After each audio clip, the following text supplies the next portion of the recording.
Bienvenidos a este espacio fraterno de la provincia colombiana, donde mensualmente conversamos con jesuitas, líderes religiosos y amigos de la Compañía de Jesús en torno a la iglesia, la esperanza y la alegría de compartir la vida. Hoy nos encontramos en la Facultad de Teología de la Pontificia Universidad Javeriana de Bogotá en compañía de mi gran amigo Toño Pepe. ¿Cómo estás, Toño Pepe? Estoy muy bien, muy feliz de estar aquí en este hogar que me albergó durante tantos años, la Universidad Javeriana, y en esta Facultad de Teología con mis grandes maestros. Al comienzo de los años 80, la primera mitad de los años 80, fui estudiante y tuve como maestros y profesores a los queridos padres Alberto Múnera y Alberto Parra. En este cuarto espacio estaremos disfrutando de un café con los padres José Alberto Parra y Alberto Múnera Duque. Bienvenidos, padres. Muchas gracias. Muchas gracias. Aquí estamos con un gusto inmenso. El padre José Alberto Parra es doctor en Teología de la Universidad de Estrasburgo, magíster en Teología de la Pontificia Universidad Gregoriana, licenciado en Filosofía y Letras de la Pontificia Universidad Javeriana. Y nuestro querido padre Alberto Múnera tiene doble doctorado en Teología de la Pontificia Gregoriana de Roma y en Filosofía de la Javeriana, y ha sido profesor de teología largos años. ¿Cuántos, Alberto? 54 años, contando 2 antes de ir al doctorado en Roma. ¿Y Alberto cuántos? 52. 52. Y junto con su enseñanza e investigación de la teología, Alberto Múnera también fue decano de la Facultad de Educación, rector del Colegio Mayor de San Bartolomé, fundó la emisora Javeriana Estéreo 91.9 y de la Facultad de Estudios Interdisciplinarios en su momento también fue el decano. Muchas gracias por aceptar esta invitación, por compartir un buen café y por dialogar y conversar de tantas cosas apasionantes que nos trae la vida de la sociedad, de la iglesia, de la fe, de la reflexión teológica. Muchísimas gracias. Pongo mi mano en el corazón y les agradezco que estén con nosotros. Bueno, padres, y como este espacio se denomina Un Café Con, hoy vamos a estar disfrutando de un café de Pasto, precisamente de Villa Loyola. Pues obviamente es un centro de innovación agroecológica y ambiental de la Compañía de Jesús. Chachagüí. Chachagüí, frente al aeropuerto de Pasto.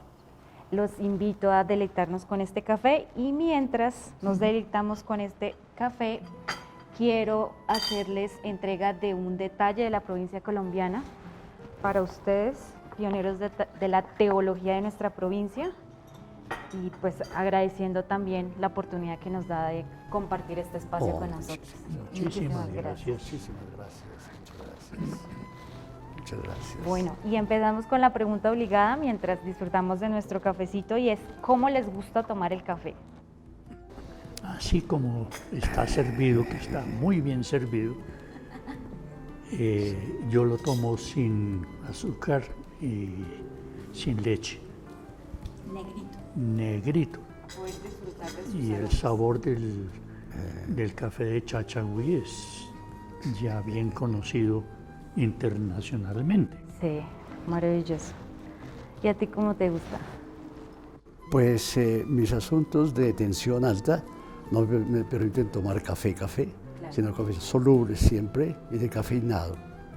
Pero disfruto mucho el café realmente, sí. Claro, este fue el primer café que yo probé de la compañía cuando estaba trabajando en Bucaramanga. Y debo decir que se ha quedado en mi corazón este café. Muy bien, una pregunta para ambos. ¿Cómo es un día típico, una mañana típica en la vida de los queridos padres Albertos? Pues depende un poco. En ese momento ambos somos profesores eméritos. Yo tengo 2 años de profesor emérito y claro, con el ser profesor emérito no termina la misión. la misión pues va hasta el final. Entonces, mi tiempo en estos 2 años últimos ha sido pues dar curso a unos textos que tenía comprometidos con la Facultad de Teología. Entonces mi ocupación básicamente es como escritor y pues especialmente paso aquí las mañanas enteras por la vecindad de la biblioteca, de los libros, de la consulta, etcétera, etcétera. Eso es. Tu mañana, Alberto Moneda.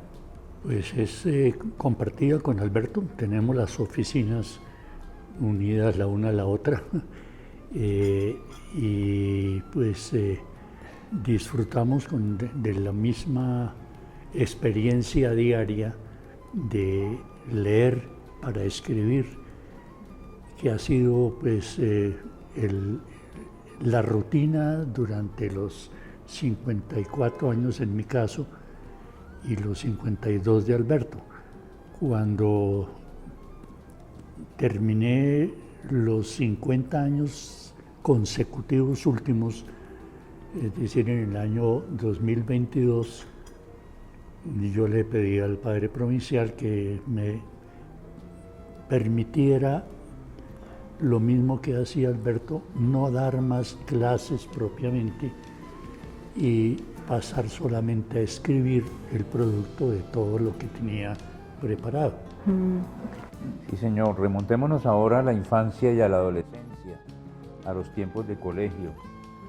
Tú, Alberto, como estudiante del Colegio Mayor de San Bartolomé, y Alberto Parra como estudiante del Colegio de la Catedral y de San Bartolomé la Merced.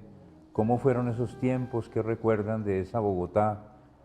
¿Y cómo se conocieron ustedes? ¿Cómo empezó su amistad? Cuéntenos para el público que se interesa en estas narrativas de vida. Bien, yo personalmente soy un hombre de los cerros bogotanos. ¿De Tierra Fría? De Tierra Fría. Nada calentano. En una Bogotá, pues, muy aldea todavía. Por el sur, la ciudad llegaba hasta el barrio Restrepo, estaba en construcción del barrio Laya. Por el occidente, pues, lo más lejos era pues, el barrio Ricaurte, un poco abajo de la estación de la Sabana, y por el lado norte, el último barrio se llamaba El Retiro. Del Retiro ya a Usaquén, eso era ya salir a un pueblo lejano. Tal vez en algún tren.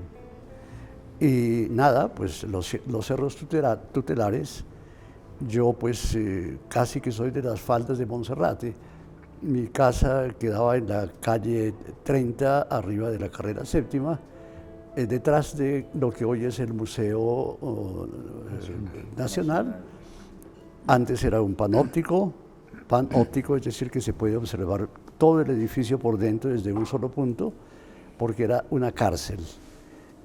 Hoy es el Museo Nacional, pero era una cárcel cuando yo era un niño. Y por supuesto, pues eclesiásticamente el barrio era el barrio San Diego. Y desde muy niño, pues me hice acólito detrás de mis hermanos. Soy el último varón de cuatro hermanos varones. Yo era el último, pues consentido y querido y con una mamá absolutamente excelente, descomunal, que la amo todavía, hablo con ella muy continuamente, hablo con ella, le pido que me bendiga, generalmente recibo su bendición cada mañana antes de comenzar mi Eucaristía. Y nada, pues crecí a la sombra, pues ciertamente, de la iglesia desde que fui acólito. El famoso padre Peña, que era el párroco sublime, y el padre Luna, que era el que manejaba las granjas infantiles del padre Luna. Y allí fui por primera vez a la escuela, relativamente cerca, pero también lejos de la casa, por la calle 26, bajando detrás del cementerio, al terminar el cementerio. Bavaria hizo una escuela que se llamaba la Escuela de Bavaria, y ahí me matricularon. Tal vez estuve el primero y segundo y tercer año en esa escuela, con dos profesoras que siempre recordaré, la profesora Blanca, sobre todo, una hermosura de mujer que me introdujo en tantas cosas y descubrió que tal vez para las fiestas el que mejor podía hacer recitar poesías era yo, era un niño. Y entonces desde ese momento me encomendaron siempre que cuando hubiera reuniones, sobre todo el Día de la Madre, yo tenía que hacer una recitación que se llama. Y mi madre era muy felicitada, por supuesto, y ya. De la escuela salí tal vez unos 3 años después con dirección al Colegio de la Catedral. El Colegio de la Catedral estaba situado donde hoy es el Palacio Arzobispal de Bogotá, que precisamente se derrumbó el edificio para hacer el Palacio Arzobispal, y allí la arquidiócesis tenía un colegio. Su rector, admirable también, era el padre Luis María Fernández, que fue un apóstol de la juventud, de las tropas scouts, y realmente un hombre diocesano fervoroso. Fundador de la Central de Juventudes. Central de Juventudes, Paferre, exactamente. La Ferre, es Paferre, sí, sí, sí, Padre Fernández, eso es. Entonces, ahí completé pues los estudios primarios y ahí comencé el bachillerato, por lo menos hasta el primer año.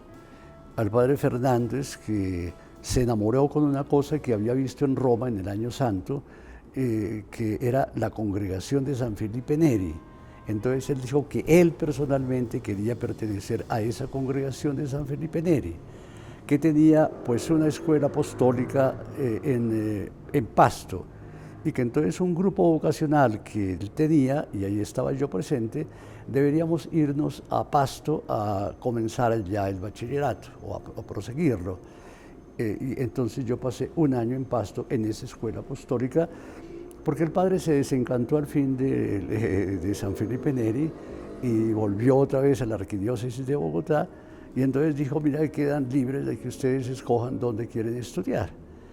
Y pues mis hermanos y mi madre pues deliberaron y me mandaron pues relativamente cerca a la casa el colegio de San Bartolomé de la Merced, carrera Quinta, calle 34, que más o menos acababa de fundarse en ese sitio. Y era para quedar con 2 colegios de San Bartolomé, sí, el Nacional y nosotros. ¿Cuál sería la sucursal? Eso se discute todavía. Sí, la historia lo va diciendo. Eso es. Entonces, mi bachillerato se transcurrió en el Colegio San Bartolomé La Merced, y ahí pues tuve unos amigos extraordinarios. Recuerdo mucho al hijo mayor del profesor de Greff, el gran poeta nacional. Alex se llamaba él, y pues otros compañeros. Yo generalmente ayudaba a mis compañeros en las partes pues, de literatura, de lenguas, de historia, y ellos me ayudaban a mí en las partes pues, de álgebra, de matemáticas, en que yo era un poco más lento. Entonces intercambiábamos ahí conocimiento y nos ayudamos mucho. Realmente fue una infancia muy feliz en el Colegio San Bartolomé de la Merced, con toda la belleza natural, con un edificio recién inaugurado, con la capilla esplendorosa, con una comunidad jesuita sumamente amplia. Tal vez eran al menos 25 padres y hermanos, entre profesores y hermanos cojutores, que pues acababan de rehacer el reciente edificio de San Bartolomé, y en la enfermería, y había pues una sesión de internado. Yo fui siempre externo, por supuesto, y pues con los directores espirituales, ellos y yo, pues llegamos al convencimiento de que el Señor me llamaba, y me llamaba a la compañía de Jesús. Entonces, del colegio, pues pasé al noviciado. En el año 1954 toqué las puertas con mi madre, una tía y un hermano mío que me llevaron a Santa Rosa. El maestro de novicios era el gran padre Cándido Gaviña, un hombre extraordinario, un jesuita sublime. Y ya, ahí comienza esta poesía también de la formación en la Compañía de Jesús. Y nada, el noviciado. Y tal vez al pasar al juniorado, encontré a Alberto Munera, que era profesor de latín en el juniorado. Y tal vez ahí comenzamos nuestro intercambio, nuestra amistad que ha durado tanto tiempo, en ese comienzo de la formación clásica que era el juniorado, es decir, dedicado a los estudios de latín, de griego, y de artes y de literatura universal, que era pues la parte humanística de la formación, que duraba 2-3 años. Yo hice solamente 2 y allí pues entonces comenzó la carrera. Los caminos por los que el Señor me trajo a la compañía fueron un poco diferentes, pero sin embargo es extraño. En ese tiempo de la infancia vivíamos muy cerca. Alberto, ahí en la calle 30, y nosotros, mi familia vivía en Bogotá en ese momento, en la calle 22, abajito de la Caracas. Y había llegado mi familia ahí por lo siguiente: una familia antioqueña, papá y mamá eran antioqueños, éramos 8 hermanos, 5 varones y 3 mujeres, y en el momento en que yo nací vine a terminar naciendo en Piendamó, Cauca. Entonces uno dice, ¿y eso por qué tan raro? Mi papá trabajaba en la aduana de Buenaventura y vivía en Cali. Papá era abogado y ejercía su profesión en Cali, en un edificio perteneciente a la familia de Ru. Coincidencias de la historia. Uno de mis hermanos estudió en el Bermans, estando en Cali. Mi hermano mayor era basquetbolista famoso de la selección Colombia, y le fue también en esas competencias internacionales de la época que mi papá decidió que debería estar en Bogotá, donde podía avanzar en su desarrollo deportivo. Entonces, como buen paisa, trasteó a la familia para acá. Yo vine a nacer en una finquita, la estación del tren, al lado de la estación del tren, en la parada de Piendamó, pero era porque mi hermana mayor se había casado con un señor de Popayán, de apellido Nates, y tenían esa finquita donde pasaba la familia a temperar, como se dice allá, porque Piendamó es tierra fría y se vivía en Cali, que era muy caliente. Entonces temperaban allá. Y efectivamente llegaron a Bogotá en el año 30, creo que fue 38 o 39. Se instalaron en el centro de Bogotá, donde mi papá tenía buenos amigos. Mi mamá tenía una gran amistad con Lorencita Villegas de Santos, que era en ese momento la primera dama. La esposa del presidente Eduardo Santos. La esposa de Eduardo Santos. Por eso mi hermano, el que estudió en el Bermas, se llamaba Eduardo, en honor a él, porque Lorencita se había criado con mi abuela materna en Manizales. Total, pasamos a vivir a Bogotá. A mí me ubicaron en un colegio de primaria que quedaba en la calle 24 con carrera séptima, y ahí donde me tocó el 9 de abril, y pues me hice muy amigo de las niñas bibliotecarias de la Biblioteca Nacional que quedaba pues a una cuadra, y entonces leía mucho, me prestaban los libros, cosa que era extraño en ese momento que un niño tan pequeño pues le prestaran los libros, y era mi afición. Pertenecía a la parroquia de San Diego también, y allá hice la primera comunión con Monseñor de Brigar. En ese colegio hice los tres cursos de primaria, segundo, tercero y cuarto. Al terminar cuarto, pues supe por el periódico que el Colegio Mayor de San Bartolomé tenía abierta la inscripción para quienes quisieran hacer su bachillerato allá. En ese tiempo no existía obligatoriamente el quinto de primaria, sino que se llamaba el año preparatorio. Y entonces a mí me había ido tan bien en los anteriores años de primaria que pues me atreví a presentarme sin el año preparatorio y me aceptaron en el colegio. En ese momento fue cuando al año siguiente el padre Carlos Ortiz Restrepo, que había sido el último rector de San Bartolomé antes de la expropiación por Eduardo Santos, entonces había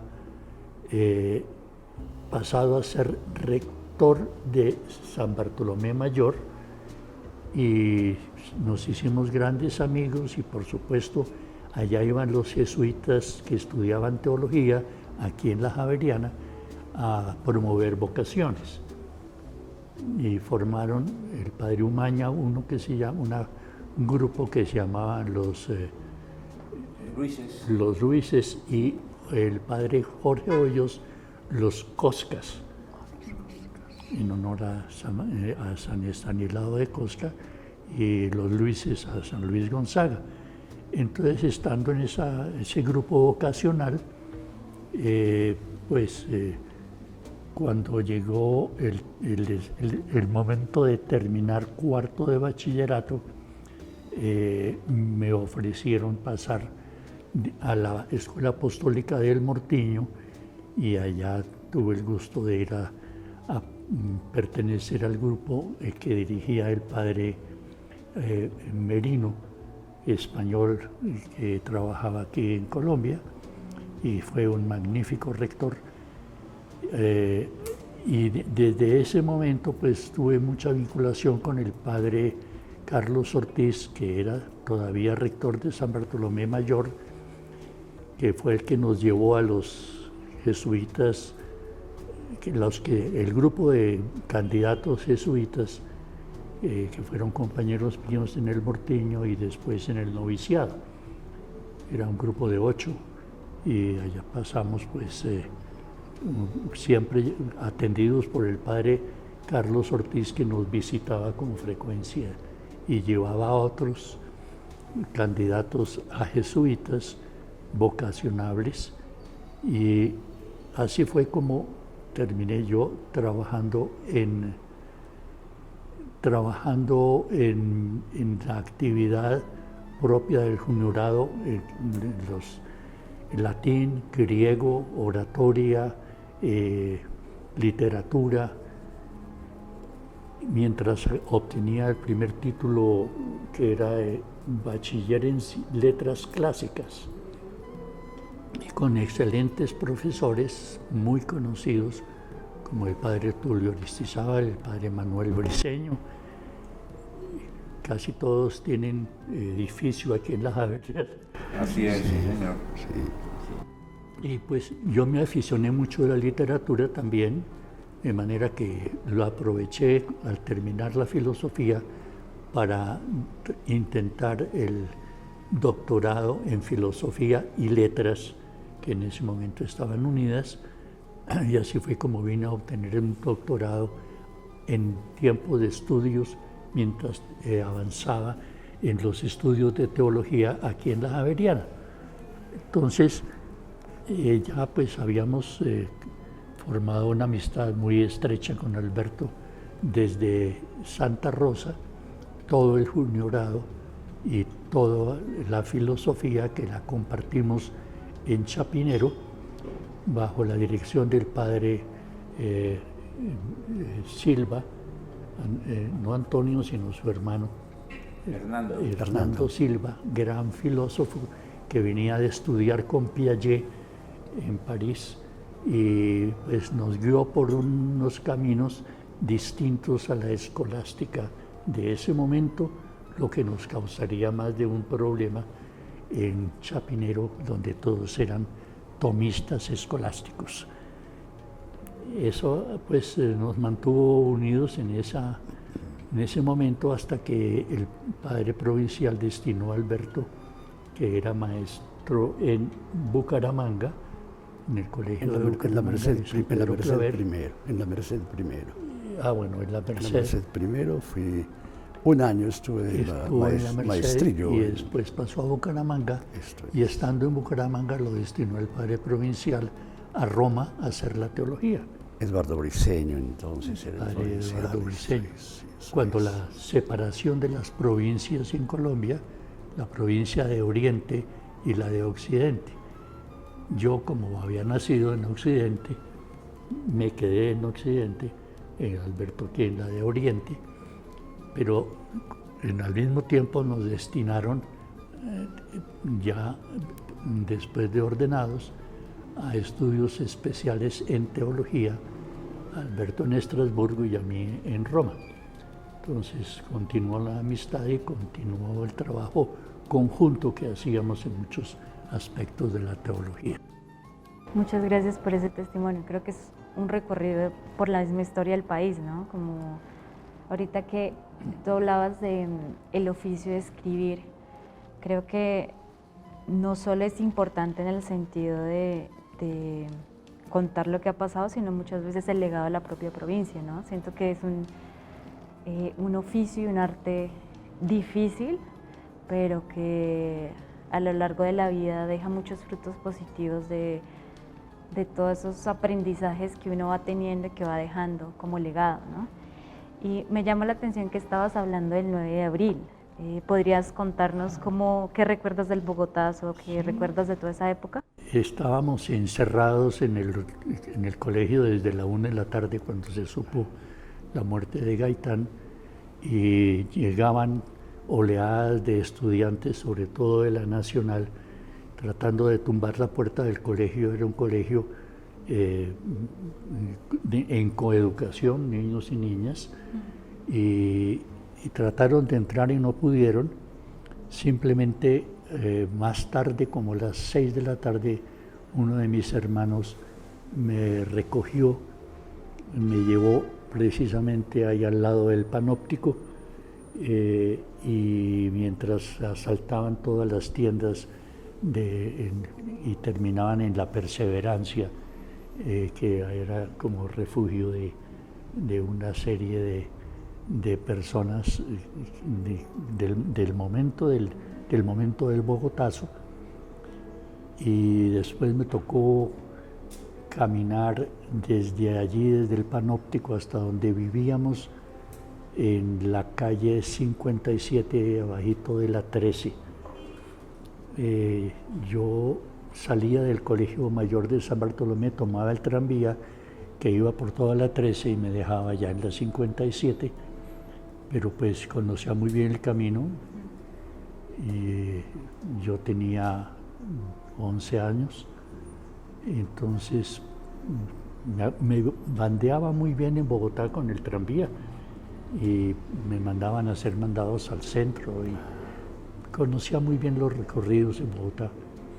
Entonces atravesé toda la parafernalia de ese momento en La Perseverancia, y después en la calle 39 con la policía que se había sublevado ahí, y con la 13 me tocó dar una vuelta por arriba por la 7ª para poder llegar a mi destino y llegué como a las 9:30, 10 de la noche después de la caminata. Es un recuerdo, por supuesto, imborrable. Pero pues estuvimos, como digo yo, muy cerca de donde vivía Alberto y donde de la misma parroquia estábamos, pues nuestro Señor junta los caminos.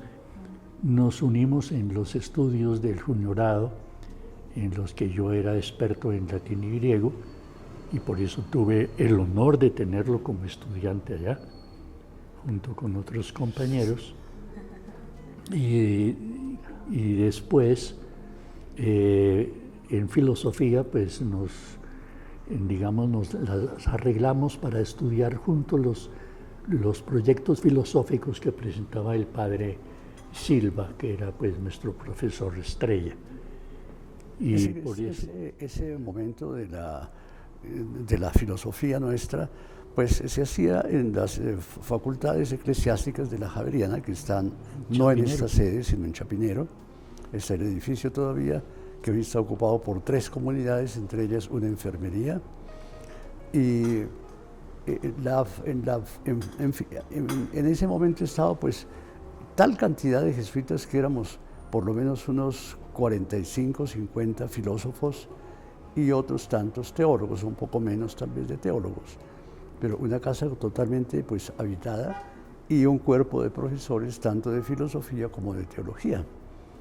En la parte de filosofía pues destacaban muchos, pero especialmente el padre Antonio Silva, porque no seguía Hernando Silva, no seguía las corrientes propias de la escolástica, de la filosofía medieval, sino que iba un poco más atrás y le encantaba el pensamiento agustiniano del gran San Agustín de Hipona, pues que es el teólogo tal vez fundamental entre la patrística San Agustín.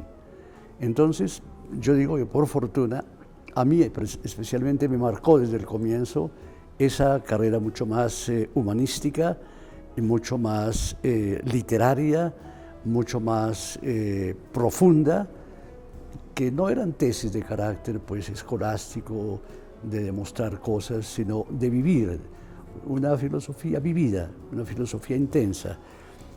Esa era la corriente, solo que al padre Silva le causó problemas esa corriente y se quejaron a Roma de que él no era escolástico y que estaba enseñando pues más bien una filosofía demasiado light.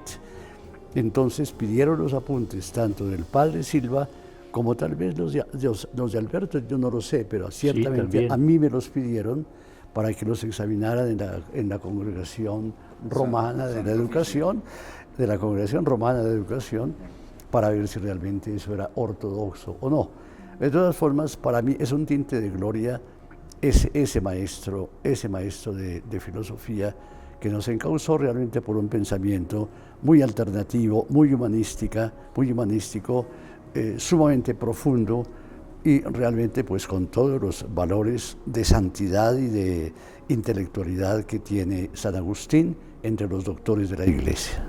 Y Alberto Munera, ¿cuál fue tu maestro que recuerdas o maestra que te marcó particularmente? Allá en la primaria tuve un par de maestras también admirables que me marcaron con su enseñanza de la geografía, de la historia y de la literatura. Y como me gustaba tanto leer,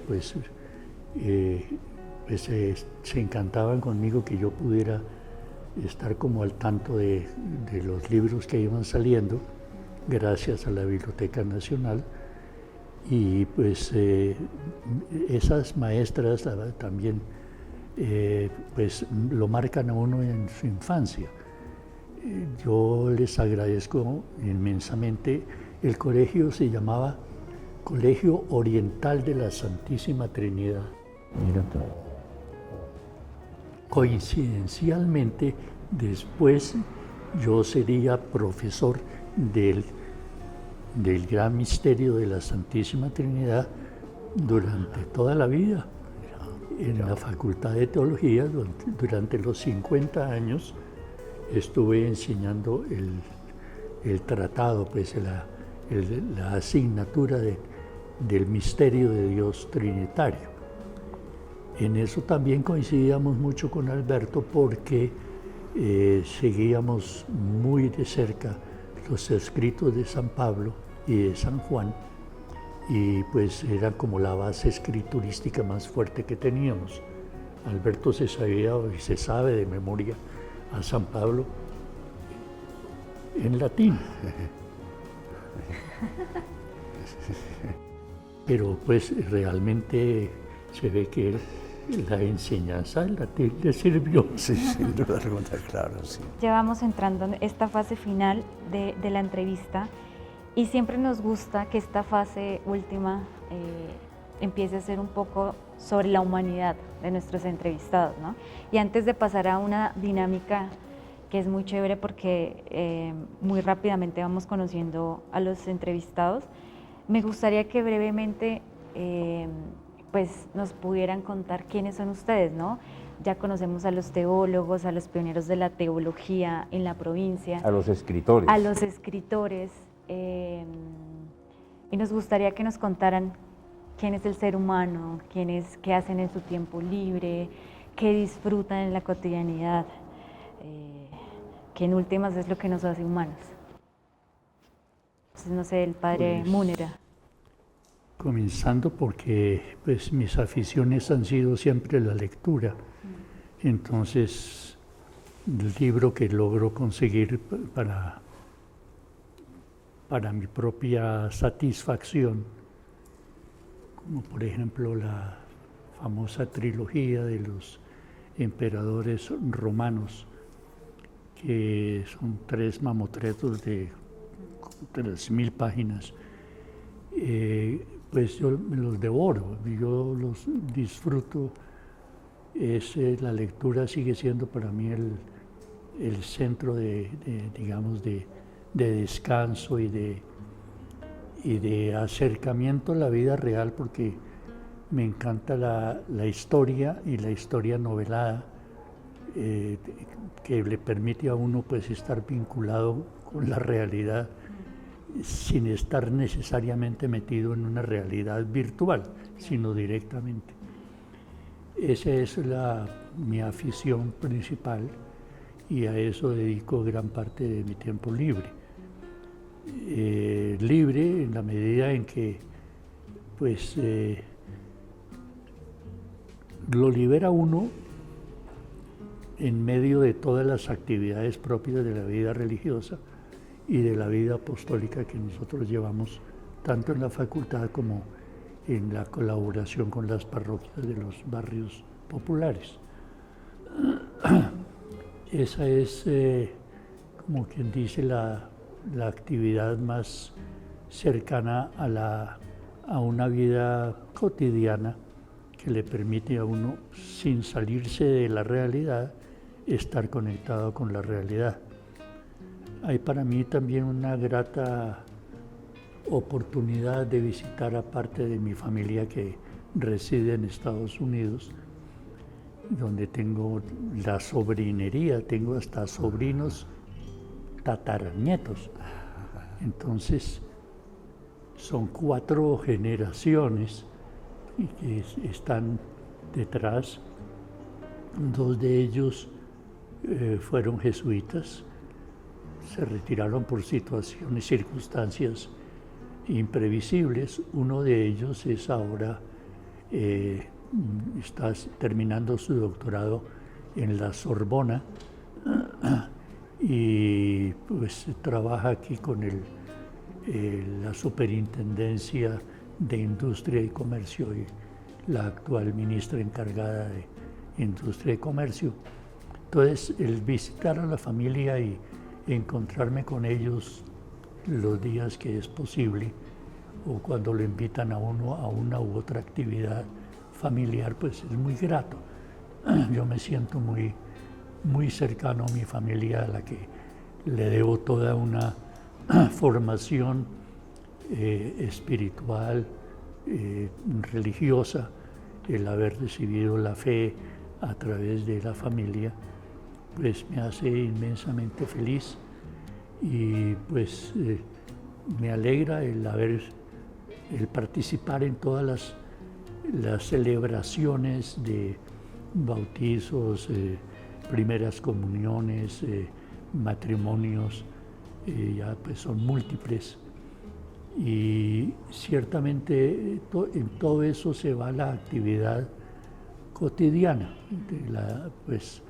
la que vivimos en la compañía de Jesús y compartimos en nuestras comunidades muy fraternalmente.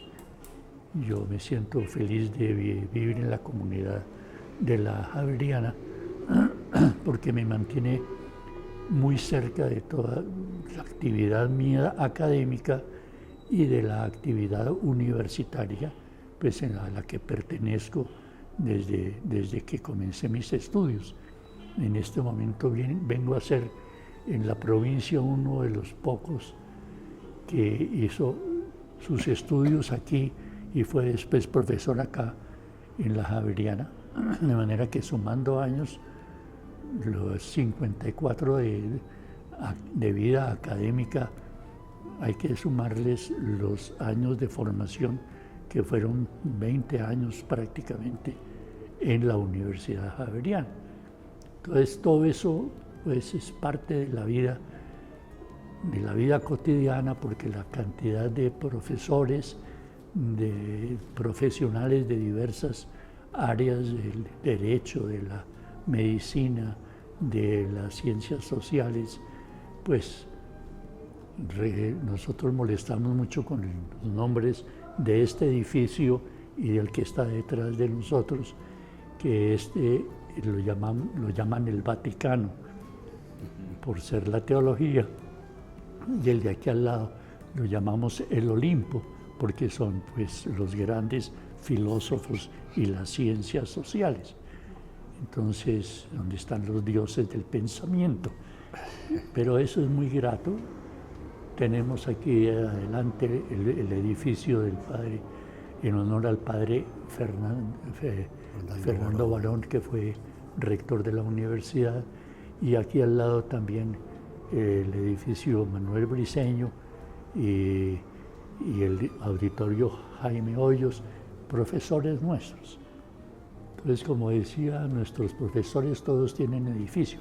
A nosotros no nos tocarán sino ya las baterías de baños. Muchas gracias, padre. Y padre Alberto Parra. Sí, mira, yo creo que lo había insinuado ya, pero tal vez lo explicito. Desde siempre, en el ministerio como profesor y como teólogo, a mí la teología segunda, que no tenga una profunda experiencia en la teología primera, para mí no se compagina. Que yo pudiera explicar nociones, pero nociones que están lejos de mí o nociones aprendidas. Por eso tal vez cada vez que enseño, pues lo primero es asegurar el texto escrito, donde yo paso realmente toda la concepción mía, todas mis emociones, toda mi forma de pensar y incluso de dividir una materia teológica. Así he hecho siempre. Hablé ya del Bosque Calderón, que me acompañó la barriada con mis alumnos. Allá nos trepábamos pues para atender esas pobres comunidades, pero que no solamente es el entrar pues como los redentores, sino realmente vivir de sus gustos, de sus primeras comuniones, de sus fiestas, de tomar contacto realmente con ellos, ¿no? Padre, tú que hablas de los gustos, ¿qué haces en tu cotidianidad? ¿Qué te gusta hacer en tu tiempo libre? Sí. Mi tiempo libre entonces generalmente va a eso. Mi tiempo libre, algunos me critican que llega el jueves, el viernes, después del almuerzo yo cojo mi maletica y salgo. ¿A dónde salgo? A las parroquias. Fundamentalmente a una parroquia dirigida por un amigo querido de Toño Pepe y mío, Gilberto Duque Mejía, padre diocesano. sí, que fue jesuita, pero tuvo que pasar al clero diocesano y se ordenó. Y ha sido incluso vicario general de la diócesis de Engativá. Yo voy allí, y allí pues se vive todo un proyecto pastoral, un proyecto pastoral de una iglesia de la misericordia, como quiso que fuera el obispo pasado. Bueno, ahora sí, les proponemos esta dinámica que busca un poco conocerlos y conocer estas curiosidades de su vida. Yo les voy a ir haciendo unas preguntas. La idea es que me respondan con lo primero que se les venga a la cabeza y que traten de ser lo más concisos respecto a la pregunta, ¿vale? Entonces, vamos a empezar con la primera y es, ¿qué es lo más extraño que han comido en su vida? Padre Alberto Parra. Realmente lo más, y me quedó grabado siempre, en Chantilly, es un gran castillo que fue de la Compañía de Jesús. Había una especie de biblioteca grande ahí. Yo tuve que consultarla por mi tesis doctoral en Chantilly, en el norte de Francia. Y allí, pues, el comedor era fantástico, unos vinos exquisitos, pero algo que se movía en un plato y que me lo pusieron allí para que yo me lo comiera. Cerveille de mouton. Cerebro de oveja. Cerebro de oveja. Crudo. Había que arreglarlo con las salsas que podían. Pero para mí, francamente, qué cosa más extraña. Te superó. Completamente. Cerveille de mouton. Bueno, además de las exóticas hormigas santanderianas, también me pasó en un viaje en Rumania. Nos ofrecieron pues como el plato más exquisito de la realidad. Era también carne cruda, llena de especies, el plato con especies de diversas clases alrededor, pero era simplemente carne cruda. Algo, pues, uno todavía el sushi lo pasa, pero carne de res cruda ciertamente sabe a diablos. Esa fue. Bueno, la segunda pregunta es, ¿cuál es su gusto más culposo del momento? Yo les puedo decir que mi gusto más culposo, y creo que Toño Pepe puede estar ahí, y es que amamos la Coca-Cola. Entonces, ¿cuál es el gusto más culposo del momento? Cierto remordimiento dietético, vamos a decir. ¿Cuál es el tuyo, Padre Alberto?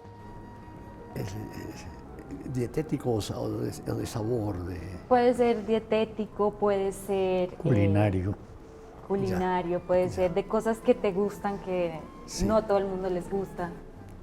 Mi estadía en Roma me hizo muy hincha en general de la pasta asciutta.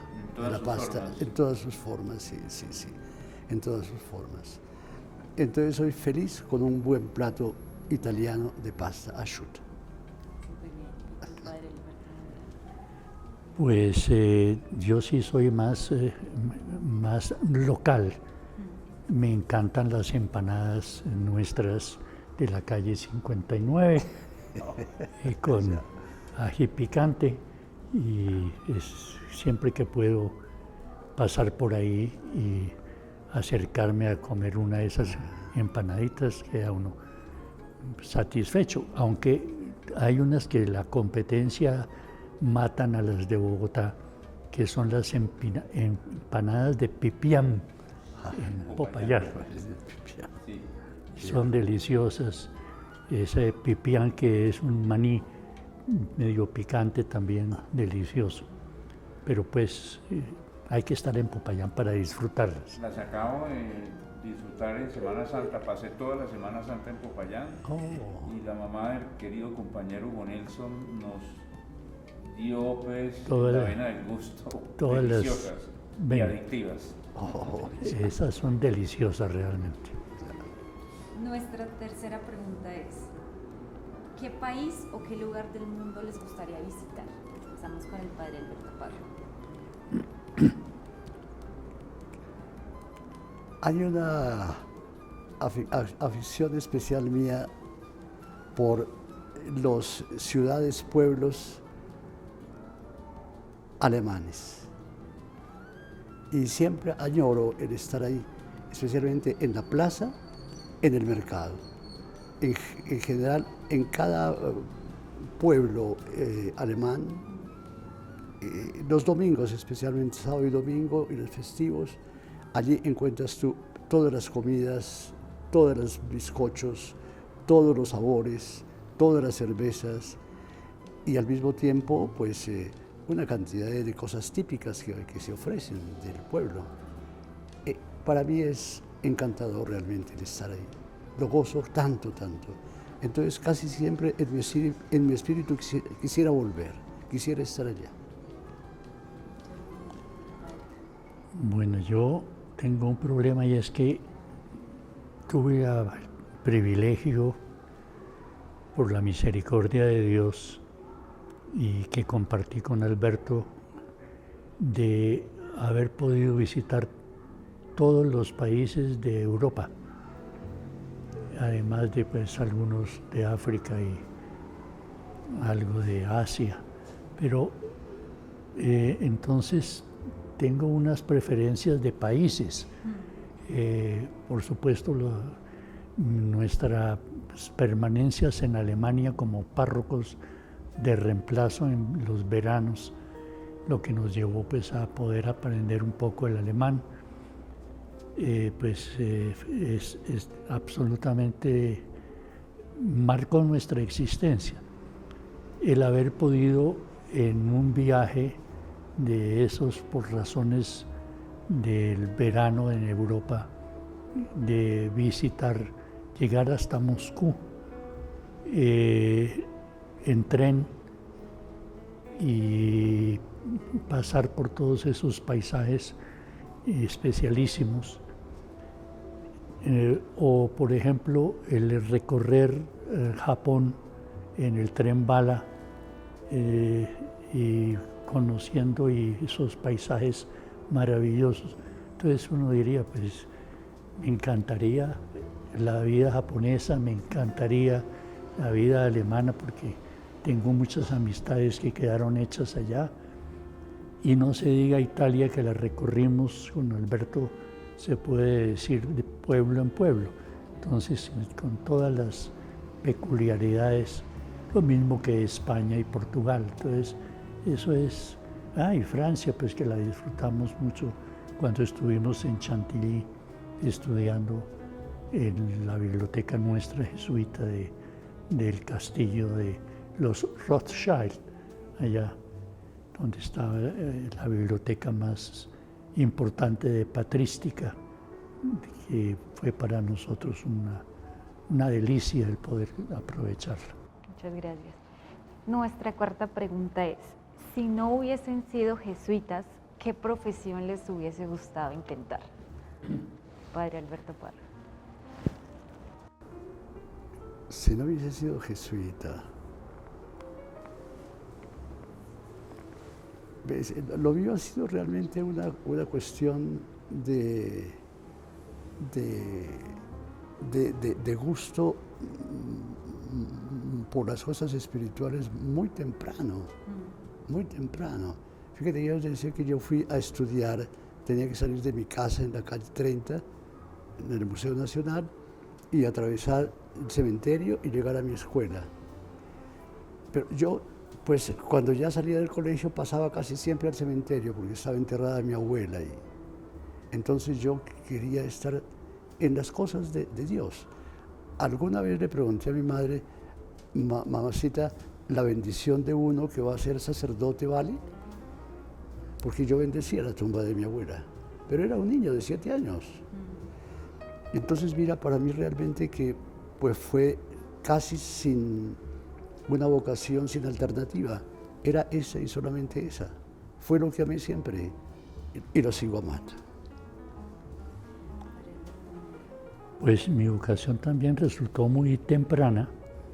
Una vez que entré al Colegio Mayor de San Bartolomé y una vez que los jesuitas volvieron al Colegio Mayor de San Bartolomé, inmediatamente pasé a ser acólito de San Ignacio, de la iglesia de San Ignacio, y para mí era una dicha que me asignaran pues acolitar las misas de los padres jesuitas que celebraban temprano. A veces pues me tocaba madrugar mucho para llegar a la misa de 5:30 de uno de los padres, pero pues era grato, yo lo disfrutaba realmente, aunque el anzuelo que lanzaron los jesuitas que nos metieron a los grupos vocacionales fue una encuesta en que nos preguntaban qué profesión queríamos seguir. A mí me encantaba el mar, no lo conocía y me pareció maravilloso ser marinero.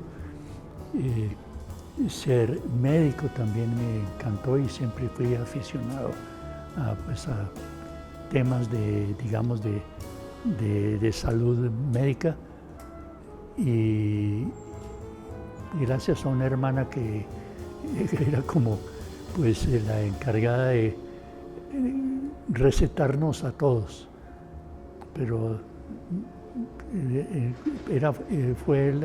fueron las otras profesiones que mencioné en esa encuesta, porque la otra fue el ser misionero en Alaska, porque me había leído todos los libros del padre Llorente, un jesuita misionero en Alaska, que eran realmente deliciosos y que me impulsaban verdaderamente a la vida en la compañía. Entonces, pues, esas otras profesiones no tenían nada que ver frente a la opción por la compañía, que también, como dice Alberto, pues sigo amando de todo corazón. ¿Cuál es el recuerdo más bello que todavía tienen en su corazón de toda su vida? ¿Qué nos puedes contar? Yo creo que lo he dicho y lo repito otra vez, el recuerdo más profundo y más bello fue mi madre. Tal vez porque yo era el menor y mis hermanos pues ya eran estudiantes y alguno de ellos ya trabajaba, el mayor. Entonces para mí mi madre fue un punto de referencia tan importante, tan grande. Mi papá había desaparecido, entonces yo volqué todo sobre mi madre. De mi papá tengo un recuerdo muy lejano, y nunca lo pude disfrutar a mi papá. Entonces volqué todo a mi madre, y realmente fue una mujer tan bella, tan espléndida, tan cariñosa, tan religiosa, que yo aprendí a ir a la iglesia de mano de ella, aprendí a rezar por ella, aprendí a iluminar el divino rostro que estaba siempre presente en mi casa con aceite de higuerilla, y yo aprendí cómo se prendía, y realmente es el ser central de mi existencia. En mi cuarto tengo la fotografía de mi madre y siempre hablo con ella, me encomiendo a ella o le doy quejas a ella. Para mí el recuerdo también es muy especial de la infancia, porque mi papá murió cuando yo tenía 9 años. Pero pues el recuerdo era de él llevándome a misa a la Catedral de Bogotá. Me llevaba siempre, íbamos los dos a misa, él me llevaba. Y ahí queda por ahí una foto en que estamos camino a la catedral. Lo interesante es que para mí esa visita a la catedral era impactante, porque mirando la cúpula había un santo con un pie salido, que es uno de los apóstoles, de los evangelistas. Está pues en un fresco, pero el artista puso el pie en yeso salido de la cúpula. No sé si lo han detallado alguna vez. La próxima vez que vaya a la catedral voy a ir directo allá. A mano derecha. Esa es una historia pues que para mí era conmovedor. Me impresionaba. En yeso. Pero pues recuerdo igualmente a mi mamá, que a mí me tocó enterrar, pues asistir a su muerte junto con Alberto y Gilberto, Gámez. Eduardo Gámez, que era decano de medicina, y que me preguntó el médico, ¿le hacemos resucitación? Y no, déjela morir tranquilamente, ya tenía 81 años y había vivido una vida hermosa y yo la quería muchísimo, y pues fue muy duro para mí decir, yo tomo la decisión de que no la resuciten, no intenten pues revivirla. Quién sabe cómo puede quedar una persona de esa edad con una inyección de epinefrina en el corazón directamente. Le dije, no, doctor, deje tranquilo. Entonces es un recuerdo doloroso, pero grato, el saber que pude estar, porque ella decía que quería al morir estar con la asistencia de 3 sacerdotes. Y estuvimos, Alberto, Eduardo Gámez y yo, en ese momento en urgencias de San Ignacio. Muchas gracias, padres. Y bueno, ya para finalizar, y un poco recordando también a estas personas que se han ido, pero nos han dejado legados muy importantes, pues hace poco nos dejó el Papa Francisco, ¿no? Y él nos hablaba de la esperanza, y no solo la esperanza de estar aquí, sino la esperanza de ese legado que dejamos y sigue impactando positivamente pues al cuerpo apostólico, a la iglesia. Y me gustaría que en medio de esta esperanza, que muchos de nosotros decimos que viene el resucitado, pues nos cuenten para ustedes qué es la esperanza y cómo pueden compartirla con nosotros, cuerpo apostólico de la provincia. Ay, Dios mío, el asunto de la esperanza, mira, en el libro que escribí sobre teología de la acción, el último capítulo hace referencia a 3 principios que son capitales en la acción. Uno de ellos es el principio esperanza. Ese principio esperanza es de un alemán incrédulo, completamente comunista, y dice que la esperanza, no en los términos católicos, sino la esperanza humana, es completamente capital en la existencia, pues para poder que el mundo progrese y el mundo vaya adelante. Que por ejemplo el marxismo, dice él, es realmente la mejor forma de esperar, y no solamente esperar, sino de ir ejecutando lo que la esperanza muestra. Sin esperanza no hay cambio, sin esperanza no hay proceso, sin esperanza no hay futuro. Ese es. Le contesta otro alemán en que le dice, sí, el principio esperanza muy bien, pero hay que añadir el principio, das Prinzip Verantwortung, el principio responsabilidad, porque la esperanza, pues desbocada, puede terminar quién sabe haciendo qué cosa, si no somos responsables con la esperanza. Yo espero, sí, pero para llegar a lo que espero, tengo que tener responsabilidad en lo que hago. En los cambios, sí, es muy bien cambiar, pero ¿para dónde va el cambio? Tiene que ser realmente con una gran responsabilidad. A mí me parece que esa es el esperar contra toda esperanza, pero en medio de la responsabilidad con el planeta, con las aguas, con los pájaros, con el medio ambiente, el esperar con responsabilidad. Me extasío en lo que se puede hacer, pues técnicamente hacia adelante, pero cuidado con la técnica que no sea responsable. ¿A dónde nos puede llevar? Y así cada invento, así cada tesis, ¿no? Así cada sistema económico o político. esperar, sí, y querer el cambio, pero con responsabilidad. Bloch y Moltmann. Esto es. Muchas gracias. Sí, señor. Muchas gracias.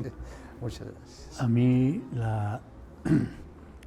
la esperanza es uno de los fundamentos de mi existencia, porque yo vivo embebido en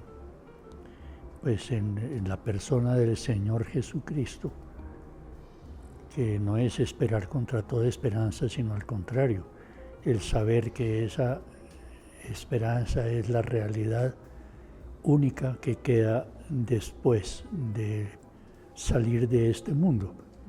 Entonces, para mí la esperanza es el motivo permanente de reflexión y de consideración.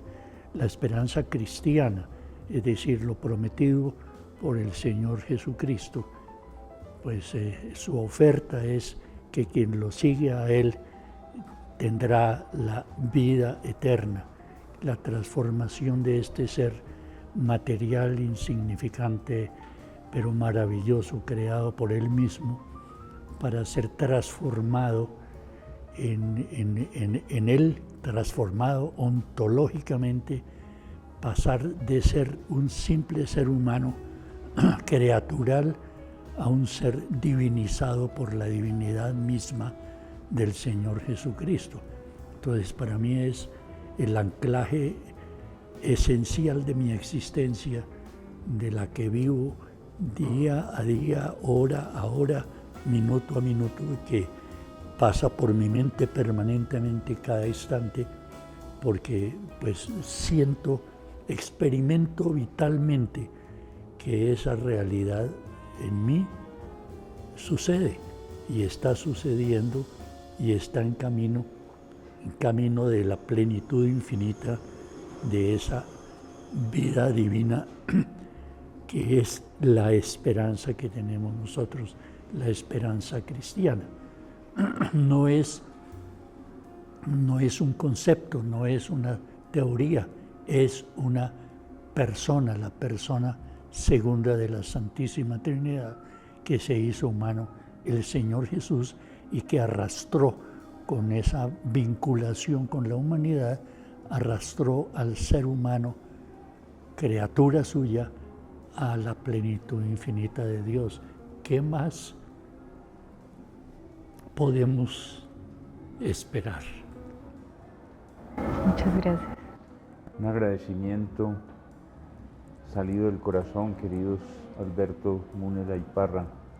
Muchas gracias por habernos regalado este tiempo, esta narrativa de su vida, esta dedicación tan comprometida, tan responsable con la teología.